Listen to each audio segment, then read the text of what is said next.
Good morning students. Last class में हम लोगों ने रेक्टिफायर का टॉपिक कंप्लीट कर लिया था। आज हम आगे का टॉपिक पढ़ने वाले हैं जिसका नाम है फिल्टर। ठीक है, तो आज हम लोग पढ़ने वाले हैं फिल्टर। लास्ट वीडियो में हम लोगों ने देखा था कि पावर सप्लाई जो होता है उसमें ट्रांसफार्मर रहता है, उसके बाद रेक्टिफायर रहता है, then filter, then voltage regulator. ये चार जो है ये ब्लॉक्स रहते हैं। उसमें हम लोगों ने देखा था कि ट्रांसफार्मर जो होता है वो क्या करता है, तो एसी वोल्टेज को आगे ट्रांसफर करता है। आगे मतलब कहाँ पे, लोड में। ठीक है, फिर रेक्टिफायर ने क्या किया था कि एसी क्वांटिटीज को डीसी में कन्वर्ट किया था। अब उसके आगे का जो पार्ट है जो हम लोग पढ़ने वाले हैं आज, इसको बोलते हैं फिल्टर। सबसे पहले देखो फिल्टर क्या काम करता है। तो हमने देखा था कि रेक्टिफायर जो है जो एसी वोल्टेज को डीसी में कन्वर्ट करता है, तो रेक्टिफायर की बड़ी या मेजर डिसएडवांटेज जो था रेक्टिफायर का, ये था कि वो 100% रेक्टिफिकेशन नहीं करता था। ठीक है, कुछ एसी कंपोनेंट्स ऐसे रहते ही थे जो रेक्टिफाई नहीं होते थे, तो फिर वो एसी कंपोनेंट डीसी के साथ साथ आगे फिल्टर के पास आ जाते थे। ठीक है, तो ये जो एसी कंपोनेंट्स है जो रेक्टिफाई नहीं हुए हैं, उसकी वजह से हम लोगों ने देखा था कि रेक्टिफायर का आउटपुट ऐसे पल्सेटिंग आता है, जिसको हम लोग फ्लक्चुएटिंग डीसी भी बोलते हैं।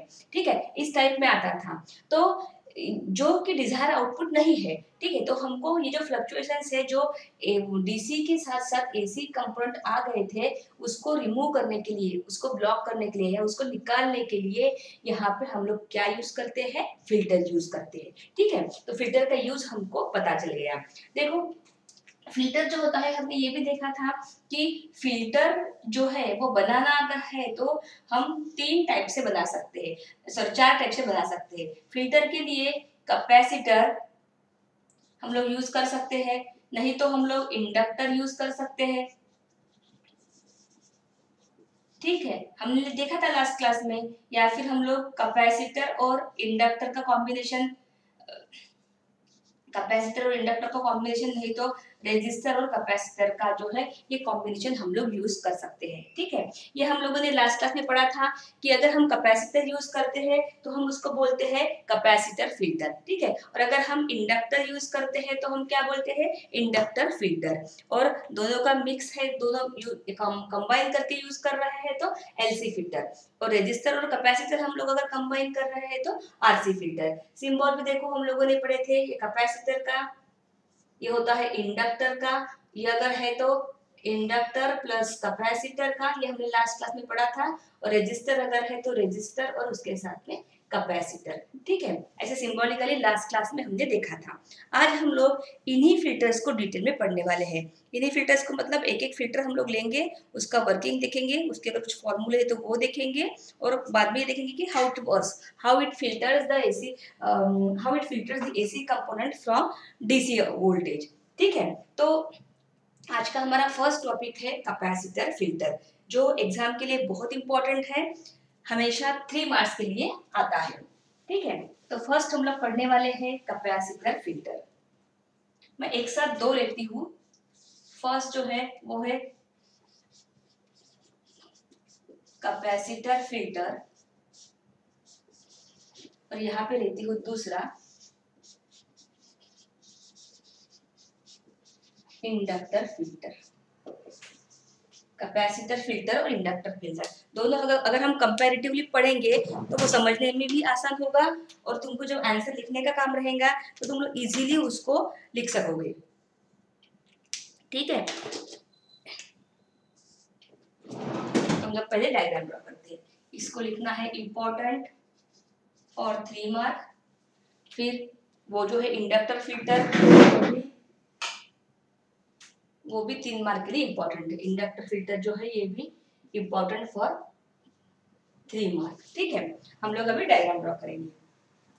देखो फिल्टर कैपेसिटर है तो डायग्राम कैसे ड्रॉ करना है हमको थोड़ा सा सोच के। जैसे फिल्टर अगर है हमारे पास, तो फिल्टर के लिए हमको क्या लगेगा, रेक्टिफायर लगेगा, क्योंकि फिल्टर किसका आउटपुट, किसका वोल्टेज लेता है फिल्टर करने के लिए, रेक्टिफायर का लेता है। तो फिल्टर अगर हमको ड्रॉ करना है तो उसके पहले हमको रेक्टिफायर ड्रॉ करना पड़ेगा, बराबर है। बट रेक्टिफायर क्या करता है, एसी को डीसी में कन्वर्ट करता है, तो उसके लिए एसी लगेगा। तो एसी उसको कहाँ से मिलेगा? ट्रांसफार्मर से मिलेगा। ट्रांसफार्मर कहाँ से वोल्टेज लेगा? मेन से वो लेगा। इसका मतलब अगर हमको फिल्टर ड्रॉ करना है तो हमको एसी मेंस दिखाना पड़ेगा, एसी मेंस का वोल्टेज लेना पड़ेगा, फिर ट्रांसफार्मर लेना पड़ेगा, फिर रेक्टिफायर देना पड़ेगा, फिर फिल्टर लगाना पड़ेगा और लास्ट में लोड रजिस्टर के साथ हमको आउटपुट वोल्टेज दिखाना पड़ेगा। ठीक है, तो ये देखो हम लोग कैसे देखेंगे। यहाँ पे हम लोग सीधे रेक्टिफायर लिख देंगे। ठीक है, यहाँ पे इसलिए हम लोग रेक्टिफायर लिखते हैं कि हम थ्योरेटिकल सर्किट जो है वो पढ़ रहे हैं, हम कोई प्रैक्टिकल वाला मतलब प्रैक्टिकल पैटर्न का नहीं बना रहे हैं। इसलिए रेक्टिफायर जो है वो हम लोग कोई भी ले सकते हैं, हाफ वेव हो, फुल वेव हो या ब्रिज वेव हो। इसलिए हमने ब्लॉक में सिर्फ क्या दिखाया? रेक्टिफायर दिखाया। ठीक है, अब रेक्टिफायर के बाद हमको क्या दिखाना पड़ेगा? फिल्टर दिखाना पड़ेगा। अब ये रेक्टिफायर के पहले यहाँ पे क्या रहेगा? ये एसी इनपुट रहेगा और यहाँ पे ट्रांसफार्मर रहेगा। ट्रांसफार्मर दिखाने की जरूरत नहीं है। फिर यहाँ पे रहेगा कैपेसिटर। कैपेसिटर, ये कैपेसिटर होगा जो कि फिल्टर है। ठीक है, और यहाँ पे क्या रहेगा? लोड रेजिस्टर रहेगा RL, जिसके अक्रॉस में हम लोग क्या लेंगे? आउटपुट वोल्टेज लेंगे।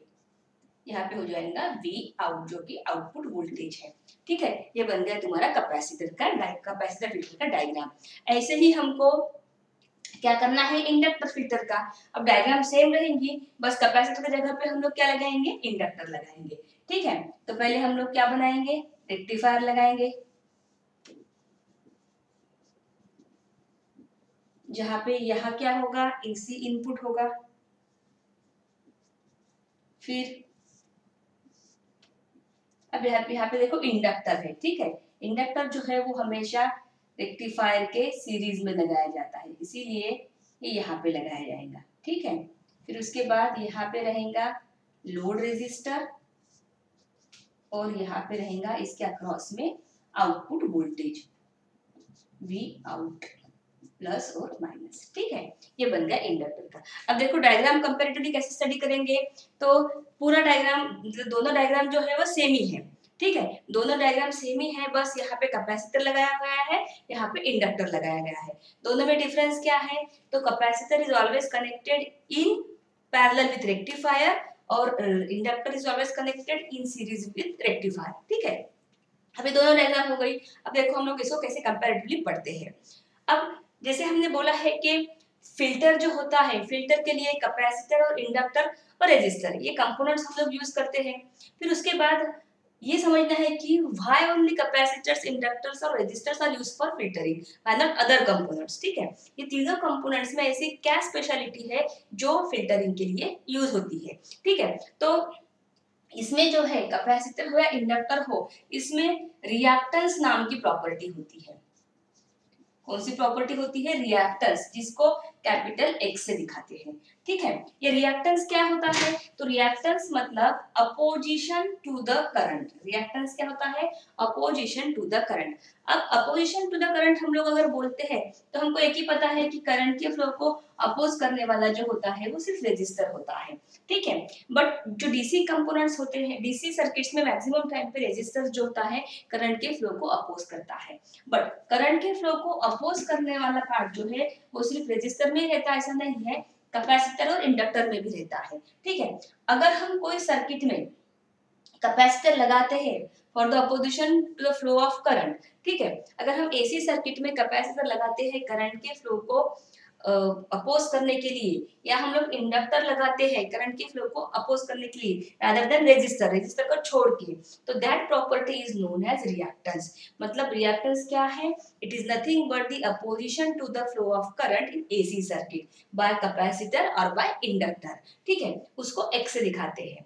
अब अगर हमने कैपेसिटर यूज किया, ठीक है, तो उसको एक्स लिखेंगे हम लोग, और अगर हम लोग इंडक्टर यूज करते हैं तो उसको एक्सएल लिखेंगे। इसके फॉर्मूले स्टैंडर्ड होते हैं, एक्सी होता है 2 पाई एफ इंटू एल, और ये होता है 2 पाई एफ इंटू सी।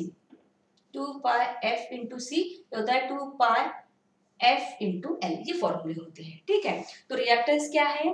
करंट के फ्लो को अपोज करने की प्रॉपर्टी है। अगर कैपेसिटर ने किया तो कैपेसिटिव रिएक्टेंस, अगर इंडक्टर ने किया तो इंडक्टिव रिएक्टेंस। उसके बाद इसी के साथ साथ देखो इम्पीडेंस नाम की भी एक प्रॉपर्टी होती है, इम्पीडेंस, जिसको Z से दिखाते हैं। ठीक है, ये इम्पीडेंस क्या होता है? तो अगर कोई ऐसी सर्किट है जिसमें करंट के फ्लो को अपोज करने के लिए हमने कैपेसिटर भी लगाया, हमने इंडक्टर भी लगाया, रेजिस्टर भी लगाया, पूरे कंपोनेंट लगा दिए, तो सबका अपना अपना अपोजिशन रहेगा, सबका अपना अपना रिएक्टेंस रहेगा। तो इन तीनों का मिलके जो टोटल अपोजिशन रहेगा उसको बोलते हैं impedance. Means it is a total opposition provided by capacitor or inductor or resistors in any circuit और एक AC सर्किट। मतलब एक एक अलग अलग जैसे जो जो रिएक्टेंस प्रोवाइड करेगा उसको हम लोग ऐड करके उसका जो टोटल अपोजिशन रहेगा उसको हम लोग क्या बोलेंगे? इम्पीडेंस बोलेंगे। ठीक है, तो देखो यहाँ पे ये क्या क्यों काम का है। अब पहला देखो कैपेसिटर फिल्टर। अब कैपेसिटर फिल्टर में ये कैपेसिटर जो है ये क्या है? रिएक्टेंस प्रोवाइड कर रहा है, बराबर है, जिसको हम क्या लिखेंगे? Xc लिखेंगे। अब देखो Xc इक्वल्स 1/2 पाई F इंटू सी होता है, हमने अभी देखा था। अब यहाँ पे F जो होता है ये क्या है? It is nothing but the frequency. ठीक है, और C क्या है? C means value of that capacitor.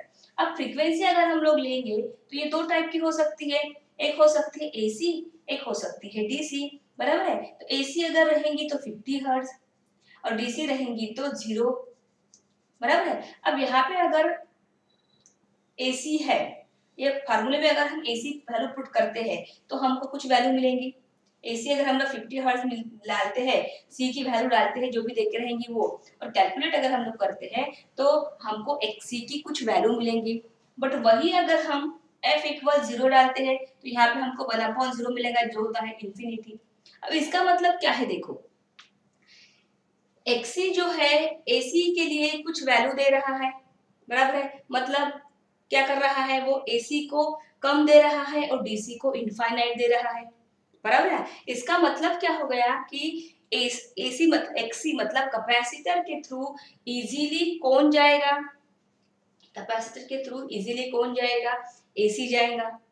AC को कम रिएक्टेंस दे रहा है वो, लेकिन DC क्या कर रहा है? DC को क्या दे रहा है वो? DC को इनफाइनाइट जो है वो रिएक्टेंस क्या ऑफर कर रहा है। इसका मतलब वो कैपेसिटर जो है DC को बहुत अपोज कर रहा है, बहुत ज्यादा अपोज कर रहा है, बिल्कुल भी अपने पास नहीं आने दे रहा है। और AC क्या है? उसको कम रिएक्टेंस प्रोवाइड कर रहा है। इसका मतलब क्या है कि वो उसके उसमें से वो जाने देगा। ठीक है, तो इसका सिंपल सा मतलब देखो, ये अगर कंफ्यूज हो रहा है तुम लोगों को तो इसका सिंपल सा मतलब है कि कैपेसिटर जो है AC और अगर DC है तो AC को जाने देता, DC को नहीं जाने देता। समझा नहीं? इसका जो है DC को क्यों नहीं जाने देता है कि it provides infinite high reactance to the DC component and low reactance to the AC component। मतलब किसको अपोज कर रहा है ज्यादा? DC को अपोज कर रहा है। किसको कम अपोज कर रहा है?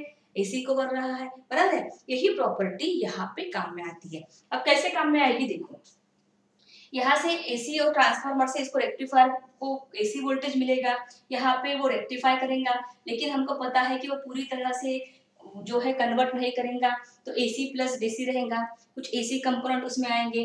अब यहाँ से जो AC कंपोनेंट आएंगे, यहाँ से आते आते कैपेसिटर के पास जाएंगे, बराबर है। अब कैपेसिटर के पास जाने के बाद यहाँ पे AC DC दोनों आएंगे। यहाँ पे कैपेसिटर लगाया हुआ है, हमने क्या बोला है? कैपेसिटर DC को नहीं जाने देगा, AC को जाने देगा। तो अगर यहाँ पे DC आता भी है इसके पास तो ये इसको हाई रिएक्टेंस प्रोवाइड कर रहा है, अपोज कर रहा है, ये वापस चला जाएगा, वापस जाके सीधे यहाँ पे जाके यहाँ मिल जाएगा, हमको आउटपुट DC मिलेगा। ठीक है, AC आएगा इसके पास, लेकिन तो AC को जाने दे रहा है, जाने देगा और यहाँ पे आके बाईपास कर देगा, मतलब ग्राउंड कर देगा। ठीक है, इसका मतलब क्या हो गया? AC कंपोनेंट जो है वो ब्लॉक हो गए और DC क्या हो गए? आगे पास हो गए। लेकिन फिर भी कुछ AC कंपोनेंट्स ऐसे रहते ही हैं जो कैपेसिटर के थ्रू पास नहीं होते हैं। वो क्या होते हैं? यहाँ पे कुछ AC कंपोनेंट जो है DC के साथ आ ही जाते हैं। ठीक है, बहुत कम रहते हैं वो, इनको हम क्या बोलते हैं? यहाँ पे रिपल बोलते हैं। या रिपल वोल्टेज बोलते हैं। जो वोल्टेज फिल्टर नहीं हुआ कैपेसिटर की वजह से, उसको हम क्या बोलते हैं, रिपल वोल्टेज बोलते हैं। ठीक है, तो ये हो गया कैपेसिटर फिल्टर का एक्सप्लेनेशन, मतलब कैपेसिटर फिल्टर कैसे जो है वर्क करता है, राइट। अब इसके बाद